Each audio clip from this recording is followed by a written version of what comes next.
হুকুম করুন সর্পরাজ, আমাদের কেন ডেকেছেন? তোমাদের ডাকা হয়েছে এক বিশেষ কারণে।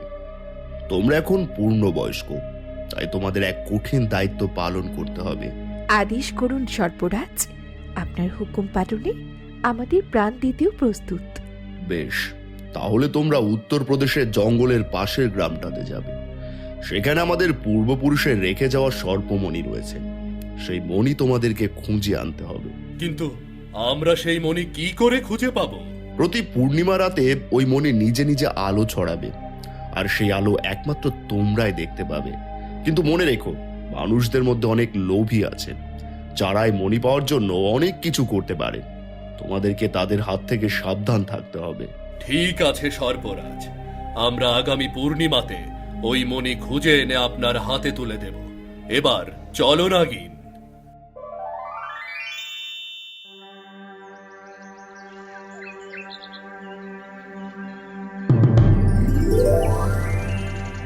নাগিন, আমরা উত্তরপ্রদেশের জঙ্গলে এসে পড়েছি। এবার আমাদের লোকালয়ে যেতে হবে। পূর্ণিমা আসতে আরো 7 দিন বাকি আছে।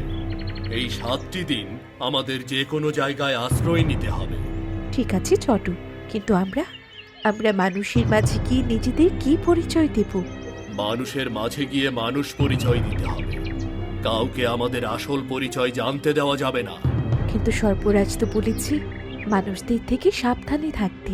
তাহলে আমরা আমরা সেই লোভী মানুষদের কি করে চিনতে পারবো? হ্যাঁ, আমরা আমাদের শত্রুকে দেখলে চিনতে পারব, কিন্তু আমরা যদি রূপ পরিবর্তন করি তাহলে কোনো শত্রুই আমাদের চিনতে পারবে না। বেশ তো, তাহলে চলো আমাদের রূপ পরিবর্তন করে তারপর লোকালয়ে যাই।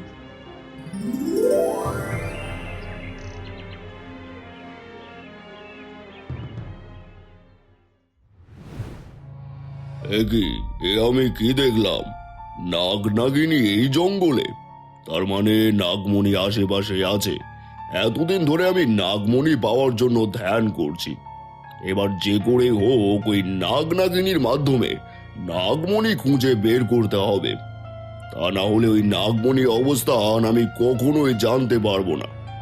নাগ নাগিনী, তোমরা রূপ পরিবর্তন করে বেশিক্ষণ আমার হাত থেকে পালিয়ে থাকতে পারবে না। সময় হলে আমার হাতে ধরা দিতেই হবে। ধরা দিতেই হবে। এই যে বাবা, কোথায় যাও? ওই তো সামনে বনের পাশে গ্রামটাতে যাচ্ছি। বনের পাশে গ্রামটাতে যাচ্ছ? তাহলে কি আমাকে একটু সাহায্য করবে? আমিও এই গ্রামেই যাচ্ছি, কিন্তু এই ভারী বোঝাটা নিতে আমার অনেক কষ্ট হচ্ছে। তুমি কি এই বোঝাটা নিয়ে আমাকে সাহায্য করবে? হ্যাঁ হ্যাঁ, দিন দিন, আমার কাছে দিন, আমি আপনাকে আপনার বাড়ি পৌঁছে দেব। আচ্ছা বুড়িমা, এত ভারী বোঝা কেন বই বেড়াচ্ছেন? আপনার কোনো ছেলেপুলে নেই? না রে মা, আমার 3 কুলে কেউ নেই। লোকের বাড়িতে চেয়ে চিনতে খেয়ে না খেয়ে একাই থাকি। কিন্তু তোরা কারা আর কার বাড়িতে যাচ্ছিস? আমি অরুণ আর ও অবন্তী, আমরা স্বামী স্ত্রী। আমরা অনেক দূর থেকে এসেছি আপনাদের এলাকায়। বন্যার কারণে থাকার জায়গা, খাবার সবকিছুই হারিয়ে গেছে। তাই এই এলাকায় এসেছি। এখানে যদি একটা থাকার জায়গা পেতাম তাহলে কয়েকটা দিন এখানেই থাকতাম। কে বলেছে তোদের থাকার জায়গা নেই? আমি তো আছি। আজ থেকে তোরা আমার বাড়িতেই থাকবি। তোরা আমার সাথে চল, আমি তোদের থাকার জায়গা দেব। তারপর যতদিন ইচ্ছা তোরা আমার বাড়িতেই থাকবি। আমরা আপনার বাড়িতে থাকলে কোনো সমস্যা হবে না তো? সমস্যা হবে কেন? তোরা তো আমার ছেলে মেয়ের মতোই। তোদেরকে কয়েকদিন না হয় নিজের ছেলে মেয়ের মতোই মনে করব। চল, এবার চল।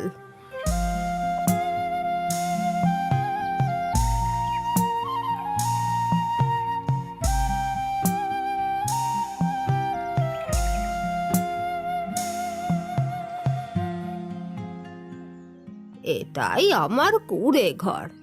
আজ থেকে তোরা আমার ছেলে মেয়ে, এ বাড়িতেই থাকবি। কিন্তু বুড়িমা, আপনি নিজেই তো অন্যের বাড়ি যেই চিনতে সংসার চালান, এরপর আমরা আমরা আবার দুজন, কি করে চলবে? অত চিন্তা করছো কেন? আমি তো আছি। আমি না হয় জঙ্গল থেকে ফল সংগ্রহ করে কিংবা কাঠ কেটে সংসার চালাবো, তোমাদের অত চিন্তা করতে হবে না। তাহলে তো হয়েই গেল। এই শেষ বয়সে তোদের মতো ছেলে মেয়ে পাবো আমি কখনো ভাবতে পারিনি। চল, ভেতরে চল। দুজনের মুখটা শুকিয়ে আছে, মনে হচ্ছে কয়দিন হলো কিছুই খাসনি। চল, ভেতরে চল, আমি তোদের খেতে দিই। এরপর থেকে নাগনাগিনী ছদ্মবেশে বুড়ির সাথে থাকতে শুরু করে। নাগ বন থেকে ফল সংগ্রহ করে, আবার কখনো কাঠ কেটে বুড়ির সংসার চালাতে থাকে। ধীরে ধীরে বুড়ি তাদেরকে আপন করে নেয়। এর মধ্যে কেটে যায় 7টা দিন। আজ পূর্ণিমা রাত, বুড়ি ঘুমিয়ে আছে। এমন সময় নাগনাগিনী ঘর থেকে বেরিয়ে আসে। শোনো নাগিন, আজ পূর্ণিমার রাত, কিছুক্ষণ পর চাঁদ উঠলে আমাদেরকে নাগমণি খুঁজে বের করতে হবে। কিন্তু সাবধান, সর্পরাজের কথা ভুলে গেলে চলবে না, আমাদের সতর্ক থাকতে হবে। হ্যাঁ, এবার চলো, আমাদের জঙ্গলের পাশে উঁচু পাহাড়টাতে যেতে হবে। তাহলে আমরা নাগমণির আলো দেখতে পাবো। ঠিক আছে, চলো।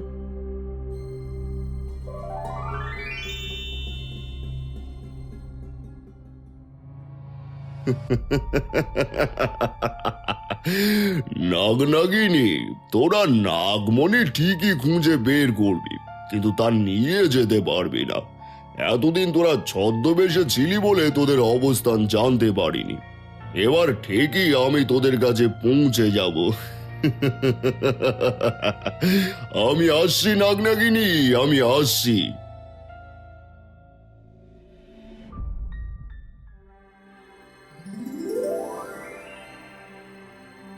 নাগিনী, এটাই উপযুক্ত জায়গা। এখন পূর্ণিমার চাঁদ উঠলে আমরা নাগমণির অবস্থান সম্পর্কে জানতে পারবো। হ্যাঁ, এখন শুধু চাঁদ ওঠা পর্যন্তই আমাদের অপেক্ষা করতে হবে।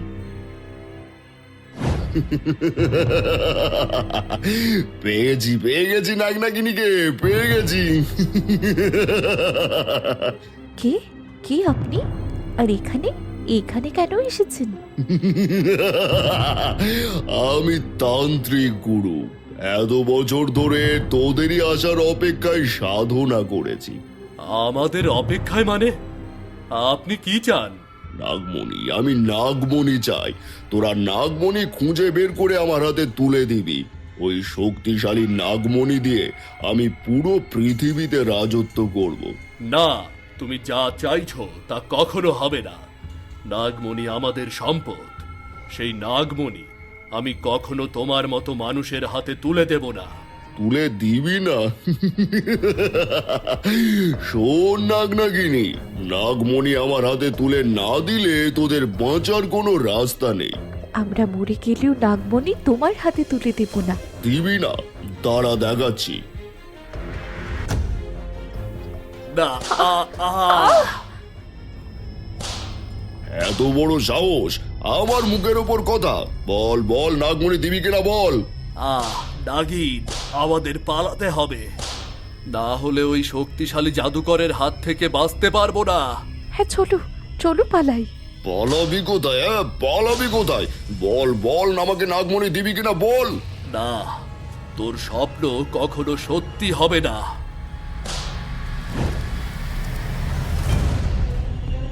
কি হলো? নাগনাগিনী মরার ভয় না পেয়ে নিচে ঝাঁপ দিল। এখন আমি নাগনাগিনীকে ছাড়া কি করে মণি উদ্ধার করব? হ্যাঁ, আমাকে আবার ধ্যান করতে হবে, আর ওই মণি ওদের হাতে পৌঁছানো পর্যন্ত অপেক্ষা করতে হবে। এবার ওই মণি ওদের হাতে পৌঁছলে অমনি ওদেরকে ধরে ফেলবো।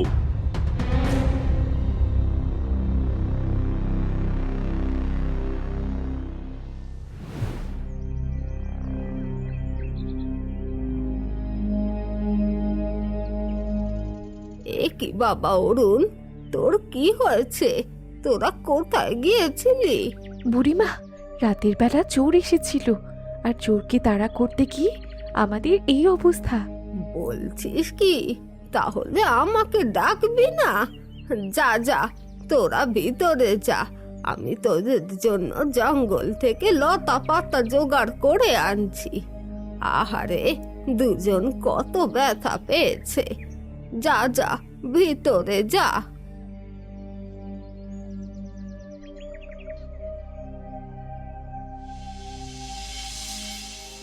এরপর বৃদ্ধ বুড়ি জঙ্গল থেকে বিভিন্ন লতাপাতা সংগ্রহ করে সেগুলো দিয়ে ঔষধ বানিয়ে তাদের দুজনের সেবা করতে থাকে। কয়েকদিনের মধ্যেই দুজন সুস্থ হয়ে ওঠে। বাবা অরুণ, এখনো তো তুই পুরোপুরি সুস্থ হসনি। আর কয়েকদিন বিশ্রাম নে। আর এই কয়েকদিন আমি না হয় অন্যের বাড়িতে চেয়ে চিনতে সবার খাবারের ব্যবস্থা করি। না বুড়িমা, আমি এখন পুরোপুরি সুস্থ, আর তোমাকে অন্যের বাড়িতে ভিক্ষা করতে হবে না। তুমি আর অবন্তী মিলে বাড়ির কাজ করো, আমি বাইরে সব কাজ করব। এখন থেকে তুমি নিশ্চিন্তে পায়ের ওপর পা তুলে খাবে। সারা জীবন তোমাকে বসিয়ে খাওয়ালেও তোমার ঋণ শোধ করতে পারবো না। হ্যাঁ বুড়িমা, তোমাকে আর কারো কাছেই হাত পাততে হবে না। তুমি বাড়িতেই থাকো, আর তুমি যাও গিয়ে জঙ্গল থেকে ফল সংগ্রহ করো, সেগুলো বিক্রি করে কিছু চাল আর ডাল নিয়ে এসো। যাও তুমি। হ্যাঁ হ্যাঁ, এখনই যাচ্ছি। বুড়ির এমন নিঃস্বার্থ ভালোবাসা দেখে নাগনাগিনী বুড়িকে আপন করে নেয়। এভাবে কিছুদিন কেটে যায়। একদিন বুড়ি খুব অসুস্থ হয়ে পড়ে। তখন নাগনাগিনী মিলে তার দেখাশোনা করতে থাকে। শোন বাবা, আমার আপন বলতে তোরা ছাড়া আর কেউ নেই। তাই আমি মরার পরে এই বাড়ি ছেড়ে কোথাও যাস না বাবা। আমি তোদের নিজের পেটের সন্তানের মতো ভেবে নিয়েছি। তোরা সারা জীবনে এই ঘরটাতে আলো জ্বালাস। ঠিক আছে বুড়িমা, আমরা সারা জীবন তোমার এই বাড়িতেই থাকবো। কিন্তু তুমি চিন্তা করো না, তোমার কিছুই হবে না। তুমি সুস্থ হয়ে উঠবে। না রে বাবা, আমার আর বেশি সময় হাতে নেই। আমি মরার আগে তোদের কাছে একটা জিনিস গচ্ছিত রাখতে চাই, যা বংশ পরম্পরায় আমার বংশের আপনজনের কাছে রাখার কথা। আপনি কি জিনিস গচ্ছিত রেখেছেন? সেটা কি অনেক মূল্যবান জিনিস? হ্যাঁ, অনেক মূল্যবান, কিন্তু তা বিক্রি করা বারণ। শুনেছি 1000 বছর আগে আমাদের বংশের একজনের হাতে সেই জিনিস কেউ গচ্ছিত রেখেছিল, আর বলেছিল 1000 বছর পর কেউ সেটা নিতে আসবে। তাই এতদিন আমাদের বংশের মানুষদেরকেই সেই জিনিস গচ্ছিত রাখতে হবে। কিন্তু আমি আমার বংশের শেষ মানুষ, তাই তোদের কাছে রেখে যেতে চাই। কোথায় আপনার সেই মূল্যবান জিনিস? এই নে বাবা। এটা তো নাগমণি। হ্যাঁ, নাগমণি। কিন্তু তুই চিনলি কি করে? বুড়িমা, আমরা তোমাকে মিথ্যা বলেছিলাম। সত্যি বলতে আমরা কোনো মানুষ না, আমরা নাগনাগিনী, আর এই মণি নেওয়ার জন্য এসেছি। তাহলে তো ভালোই হলো, তোদের জিনিস আমি তোদের হাতেই তুলে দিলাম। এই নে, এবার এটা নিয়ে চলে যা। না বুড়িমা, তোমাকে এমন রেখে আমরা কোথাও যাব না। তোমার মতো মানুষকে আমরা কি করে একা রেখে যাই? তোমাকেও যে আমরা আপন করে নিয়েছি, তাছাড়া আমরা যে তোমাকে কথা দিয়েছি সারা জীবন তোমার এই ঘরে আলো জ্বলবে। নাগনাগিনী ছদ্মবেশে ছিলি বলে আমি তোদের অবস্থান জানতে পারিনি। এবার তোরা তোদের আসল রূপে ফিরে এসেছিস, তার সাথে হাতে নাগমণিও রয়েছে। এবার চাইলেও তোরা আমার হাত থেকে লুকিয়ে বাঁচতে পারবি না। আমি আসছি আসছি আমি।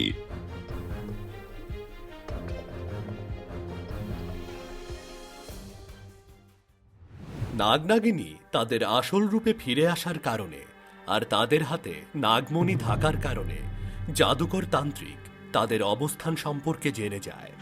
কিছু সময়ের মধ্যে জাদুকর তান্ত্রিক বুড়ির বাড়ির সামনে এসে উপস্থিত হয়। এই নাগনাগিনী, বাইরে আয়, তাড়াতাড়ি বাইরে আয় বলছি, বাইরে আয়। ওগো, এবার কি হবে? ওই জাদুকর তো আমাদের কাছ থেকে এই মণি কেড়ে নিয়ে যাবে।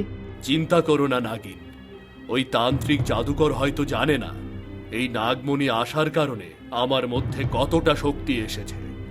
এবার আমি ওই তান্ত্রিককে উচিত জবাব দেব। বাবা অরুণ, নিজের দিকে খেয়াল রাখিস। আমি মরার আগে তোদের কিছু হলে আমি তো সহ্য করতে পারবো না। চিন্তা করো না বুড়িমা, ওই তান্ত্রিক আমার কিছুই করতে পারবে না। এবার তান্ত্রিক আমার হাতে মরবে। চলো নাগিন।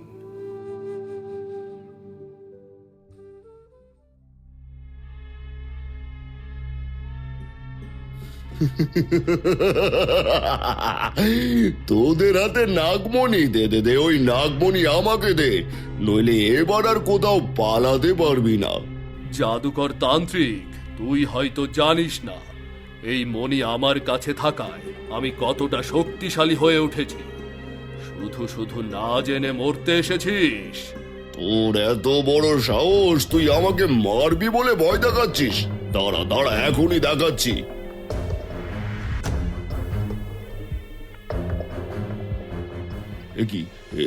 এ কি আমার সাধনার শক্তিশালী জাদুর লাঠি কোথায় গেল? দুষ্টু জাদুকর, এবার বুঝতে পেরেছিস তোর এই সামান্য শক্তি নিয়ে তুই কতটা অহংকার করেছিস?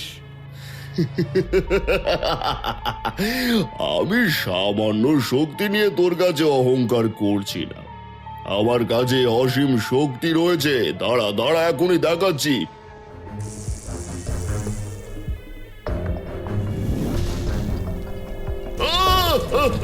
না না না না না!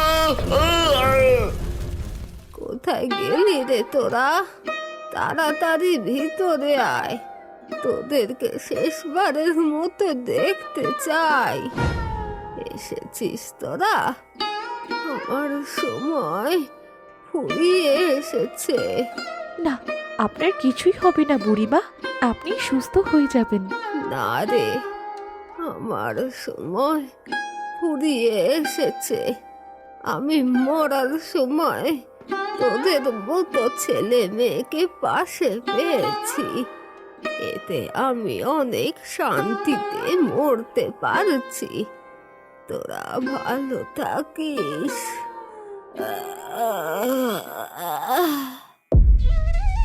বুড়ি মরার পর নাগনাগিনী মিলে বুড়ির শেষ কাজ সম্পূর্ণ করে। এরপর নাগনাগিনী তাদের সর্পরাজ্যের হাতে নাগমণি তুলে দেয়।